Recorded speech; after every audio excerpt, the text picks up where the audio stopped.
اس حدیث کے بارے میں جو صلاۃ التسبیح کے بارے میں آئی ہوئی ہے، بہت اختلاف ہے محدثین کا کہ یہ حدیث صحیح ہے یا صحیح نہیں ہے۔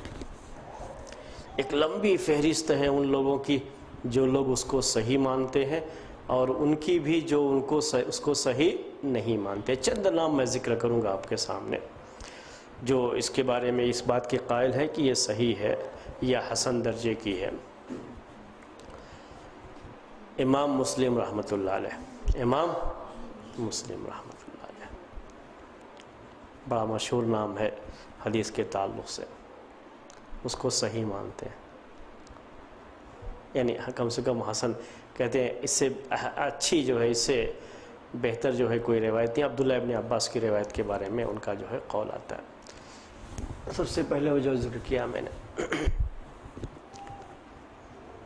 بعد کے لوگوں میں بھی کافی لوگ ہیں جو اس کو صحیح مانتے ہیں۔ امام ابن جوزی رحمۃ اللہ علیہ کی ایک کتاب ہے الموضوعات الکبریٰ، الموضوعات الکبریٰ، اس میں انہوں نے اس حدیث کو موضوع قرار دیا ہے۔ موضوع کا مطلب ہوتا ہے من گھڑت روایت، اللہ کے رسول صلی اللہ علیہ وسلم سے یہ روایت ثابت نہیں۔ یہ امام ابن الجوزی، اور امام ابن الجوزی رحمۃ اللہ علیہ پر اکثر لوگوں نے کلام کیا ہے کہ ان کا یہ کہنا کہ یہ من گھڑت روایت ہے، یہ غلط ہے۔ جتنے بھی بعد میں لوگ آئے سب نے یہ کہا۔ امام ابن تیمیہ، جی ہاں،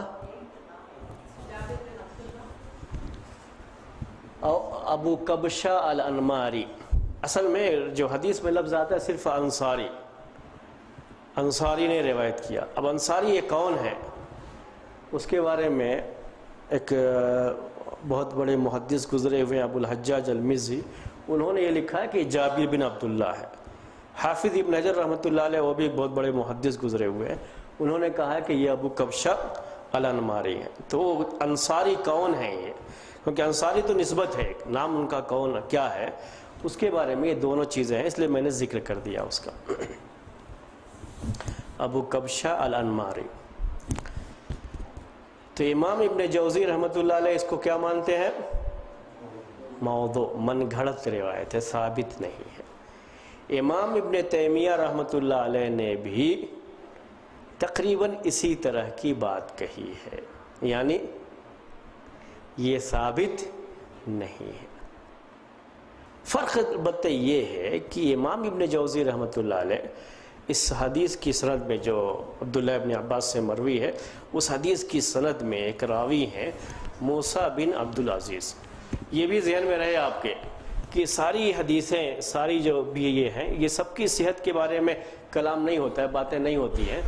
عبداللہ ابن عباس سے جو حدیث آتی ہے اس کے بارے میں یہ ہے کہ اس کی سند کم سے کم ہم کہیں گے کہ یہ حسن درجے کی ہے۔ تو اسی کے بارے میں امام ابن جوزی نے ایک راوی کے بارے میں لکھا ہے موسیٰ بن عبدالعزیز، موسیٰ بن عبدالعزیز، ان کے بارے میں کلام کیا ہے، ان کو ذکر کیا ہے، ایک اور راوی کے بارے میں بھی ذکر کیا ہے کہ یہ مجہول ہیں۔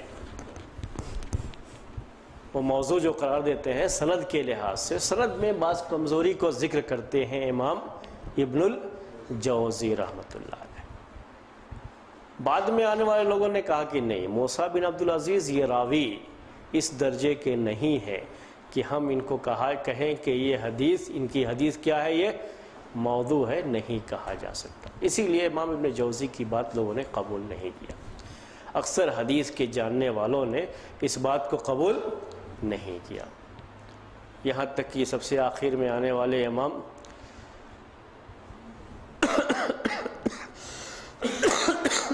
اس زمانے کے جو مشہور محدث گزرے ہوئے ہیں شیخ البانی رحمۃ اللہ علیہ، وہ بھی ان کی یہ بات تسلیم نہیں کرتے۔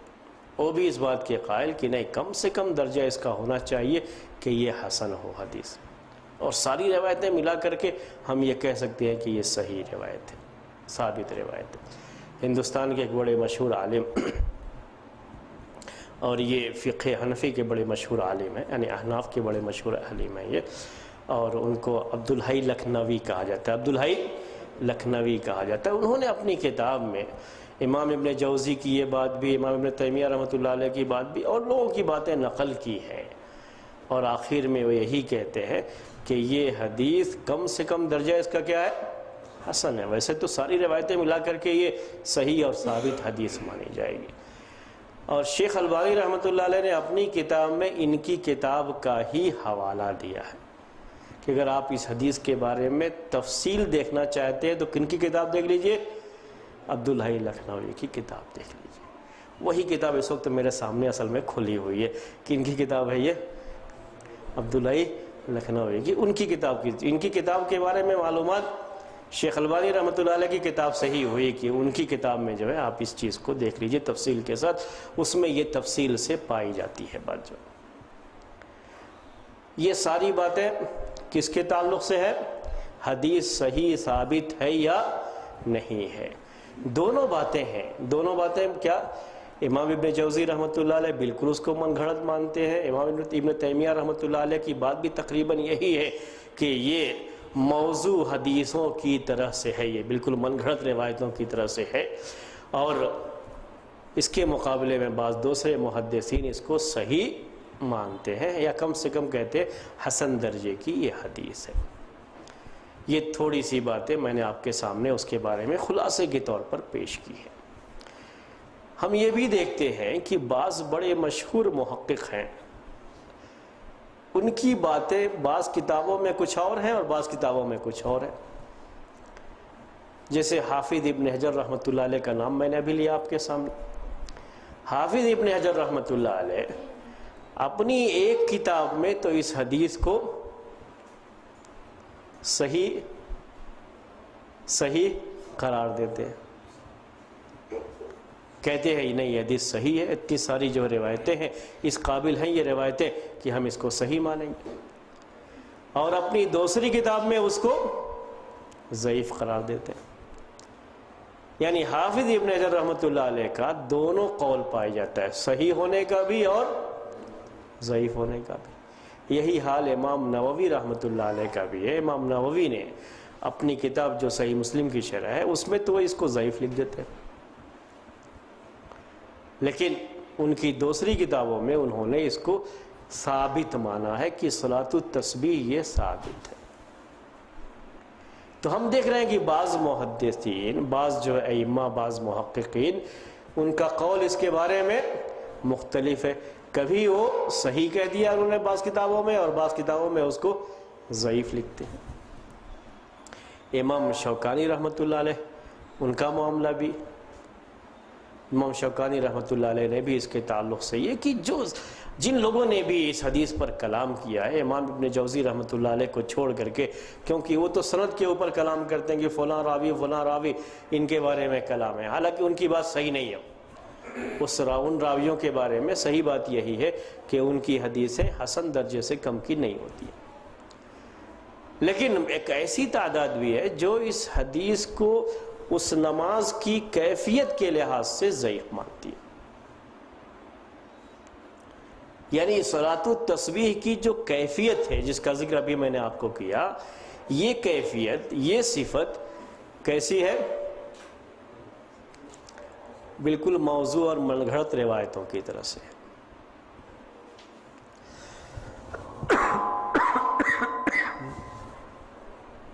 کیسے یہ؟ اس میں زیادہ کس پر زور ہے؟ گنتی پر ہے، گنتی پر زور ہے۔ کھڑے رہیں تو پھر آپ اتنی مرتبہ یہ پڑھیے، 15 مرتبہ، پھر 10 مرتبہ، وہ گنتے رہیے جو ہے، کیونکہ گنتی کا مطلب یہ ہوتا ہے کہ اس میں کم اور زیادہ نہیں ہونا چاہیے۔ ایسی نمازیں ہیں، من گھڑت روایتیں ہیں ایسی، صلاۃ الرغائب، صلاۃ الالفیہ وغیرہ ہیں، بہت سی جو من گھڑت روایتیں ہیں نمازوں کے تعلق سے، کہتے ہیں کہ یہ نماز بالکل اسی کے جیسی ہے۔ عام نمازوں کی طرح اگر یہ نماز ہوتی تو پھر کہتے کہ ہاں اس قابل یہ سند ہے کہ ہم اس کو کہیں گے کہ اس کی فضیلت ہے اور یہ پڑھنی چاہیے۔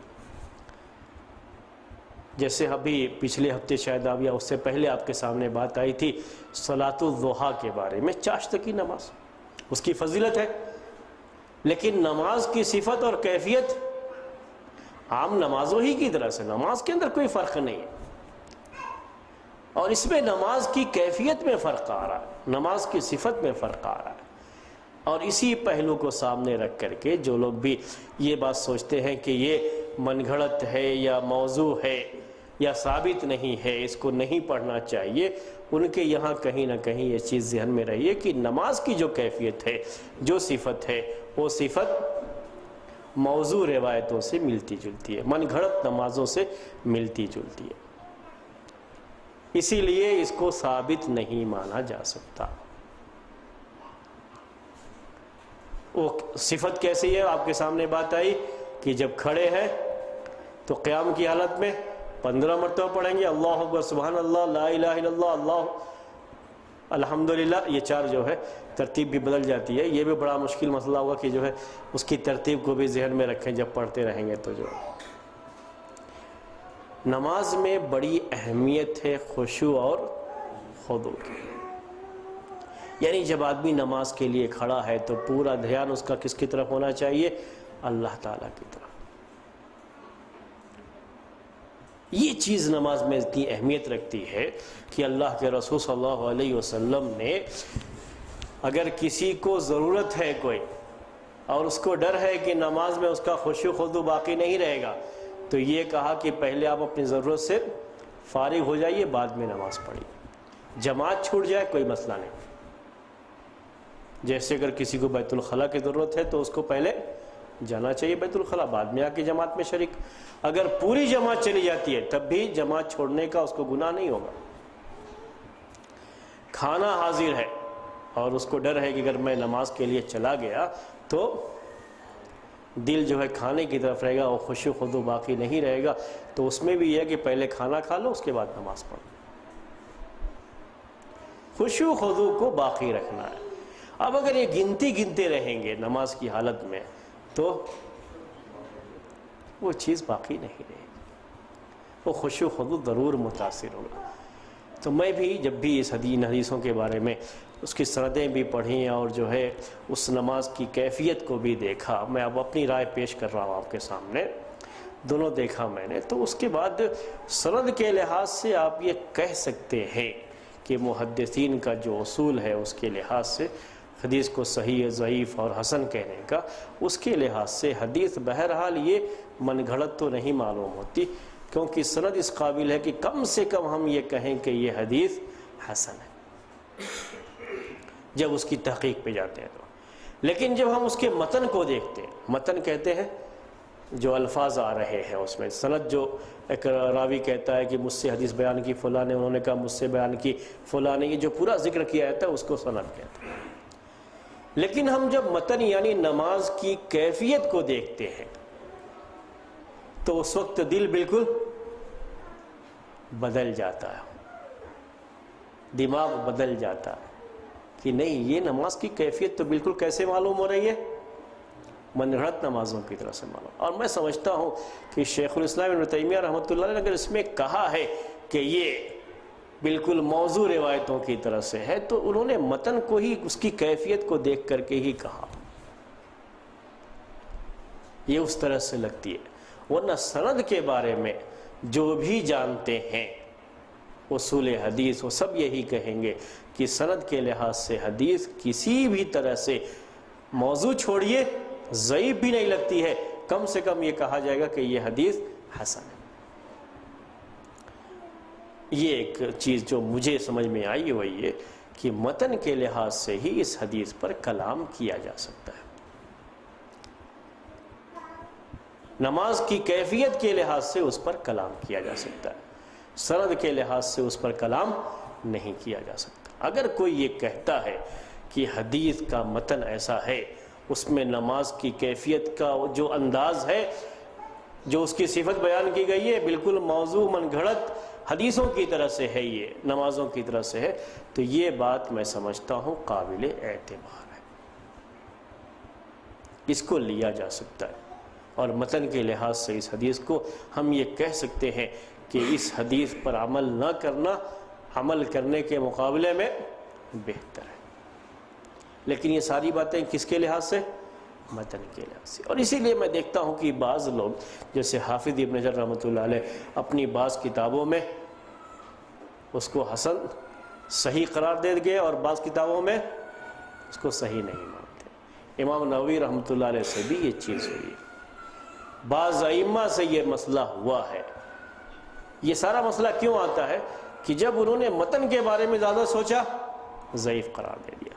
جب سند کے بارے میں دیکھتے رہے کہ یہاں سند یہ ہے، فلاں راوی ہے، فلاں راوی ہے، تو سند کے لحاظ سے بہرحال حدیث کا کوئی بھی جانکار یہی کہے گا کہ حدیث یہ کم سے کم درجہ یہ ہے کہ وہ حسن ہو. یہ میں نے لوگوں کے اقوال آپ کے سامنے پیش کیے، اس کا خلاصہ پیش کیا.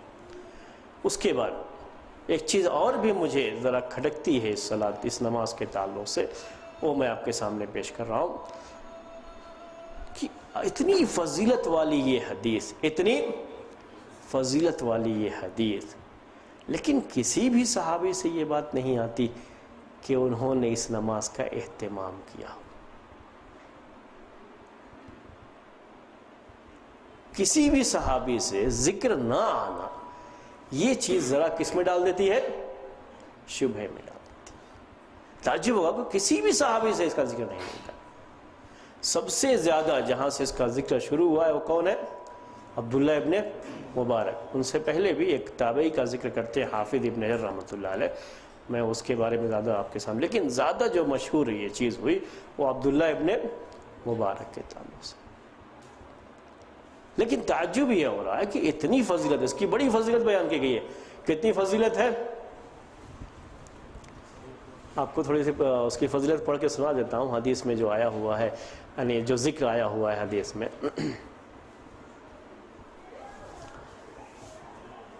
وہ حدیث ہی پڑھ کر کے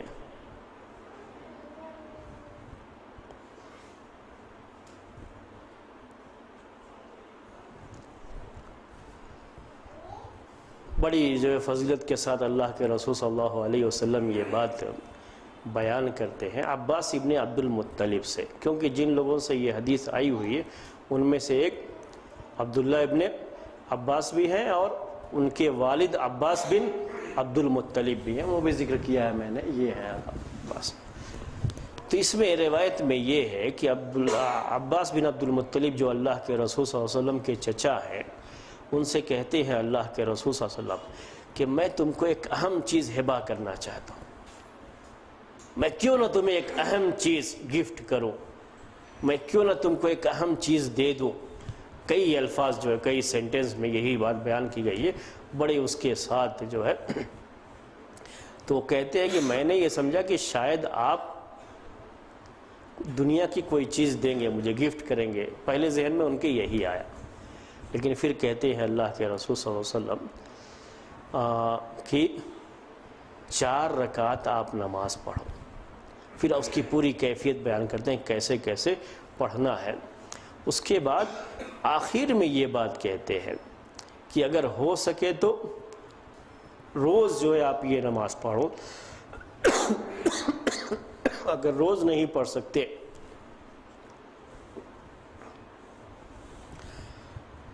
تو ہفتے میں 1 مرتبہ پڑھو. اگر ہفتے میں نہیں پڑھ سکتے تو ہر مہینے میں پڑھو. ہر مہینے، ہفتے میں جو میں نے کہا وہ جمعہ کا ذکر ہے. جمعہ کا لفظ کبھی کبھی عربی زبان میں خاص طریقے سے اسلامی شریعت میں ایک ہفتے کے لیے بھی بولا جاتا ہے، ورنہ 1 مہینے میں، ورنہ پھر 2 مہینے میں، ورنہ 1 سال میں. اس طریقے سے اس میں اس کا ذکر آیا ہوا ہے. اور بعض روایتوں میں اس کی فضیلت بیان کرتے ہوئے یہ لفظ آیا ہوا ہے کہ اگر تمہارے گناہ بہت زیادہ ہوں، ریت کے جو ذرات ہوتے ہیں، بالو جسے کہ جو بلڈنگ وغیرہ کے لیے استعمال کرتے ہیں، بالو، کتنی تعداد ہوگی بالو کی کوئی گن تو نہیں سکتا. کہا کہ تمہارے گناہ اگر اتنے بھی ہیں تب بھی اللہ تعالیٰ سب کی سب معاف کر دے گا.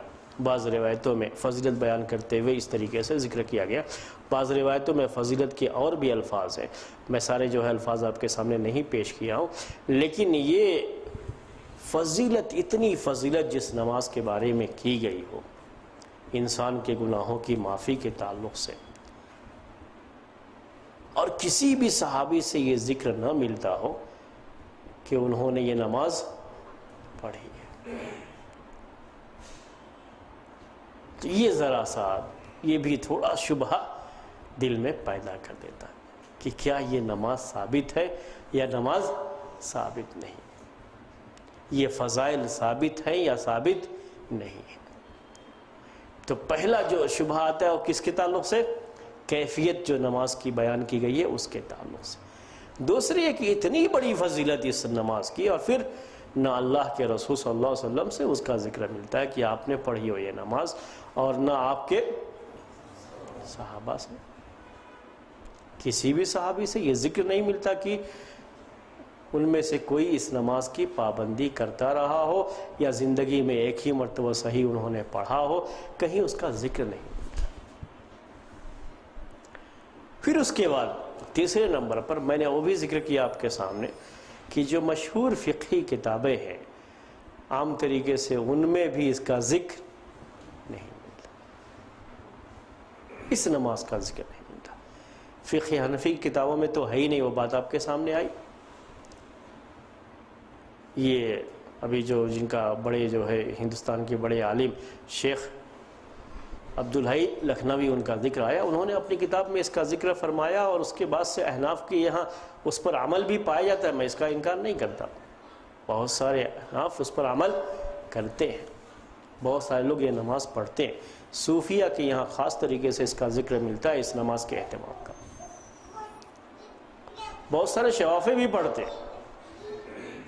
لیکن بات ابھی میں نے آپ کے سامنے ذکر کی کہ فقہ حنفی کی جو مشہور کتابیں ہیں، پرانی کتابیں، کسی میں بھی اس نماز کا ذکر نہیں ملتا۔ فقہ مالکی میں بھی اس کا ذکر نہیں ملتا، اگر کہیں ملتا ہے تو فقہ شافعی کی بعض کتابوں میں یا فقہ حنبلی کی بعض کتابوں میں، وہ بھی مکمل طریقے سے فضیلت اور مستحب کے طور پر نہیں، کہیں تو صرف اتنا ذکر ملتا ہے کہ پڑھ سکتے ہیں، اور بعض حنبلی علماء کے یہاں تو یہ صحیح بھی نہیں ہے، پڑھ ہی نہیں سکتے، اس طرح کا ذکر ملتا ہے۔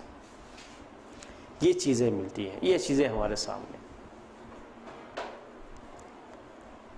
اتنی ساری باتیں میں نے کیوں پیش کی؟ بڑا مسئلہ رہتا ہے پڑھیں نہ پڑھیں، لوگ اکثر پوچھتے رہتے ہیں۔ ابھی آج کل جو ہے ہمارے بہت سارے نوجوان ساتھی جب سے یہ جانے ہیں کہ شیخ البانی رحمۃ اللہ علیہ اس کو صحیح قرار دیتے ہیں، تو اس کے بعد سے وہ رمضان کے مہینے میں، رمضان میں ہی زیادہ اس کے بارے میں سوال آتے ہیں، اس کو پڑھتے ہیں، ہمارے بعض ساتھی اس کو پڑھتے ہیں صلاۃ التسبیح کو۔ تو یہ سوال بڑی کثرت سے آتا رہتا ہے، اس لیے میں نے سوچا کہ تھوڑی سی یہ وضاحت آپ کے سامنے آ جائے۔ یہ ہے اس کا خلاصہ جو کتابوں کے اندر موجود ہے۔